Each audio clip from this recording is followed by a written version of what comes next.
What's up, everyone? Welcome to Program Your Remote.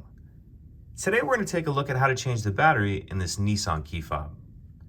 So this remote key fob is going to take replacement battery CR2032, and we're also going to need a small flathead screwdriver. The first thing we'll need to do is remove the emergency key that's in the bottom of our Nissan key fob. That's done by pressing this release on the back, and then the emergency key will slide out like that.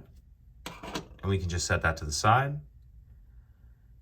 Now, if we take a look at the bottom of the key fob, where we just pulled that emergency key out of, and we grab our flathead screwdriver, there's these two little notches right here and right here.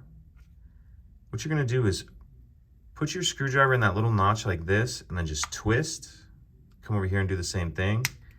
And as you do that, if you can see there, it's splitting the shell apart just a little bit. And then once it's started, you can pull it the rest of the way with your fingers like that. And now we can see the battery for our key fob right there. You grab your flathead screwdriver, you can get under the edge of it and get it out of there.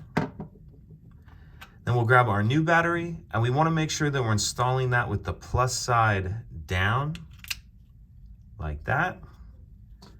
And then we can go ahead and snap these two halves back together. Put our emergency key back in. And that's it. Pretty simple. If you have any questions, please let me know. If you could take a second to like and subscribe, it helps us out, and I'd appreciate it. Thank you.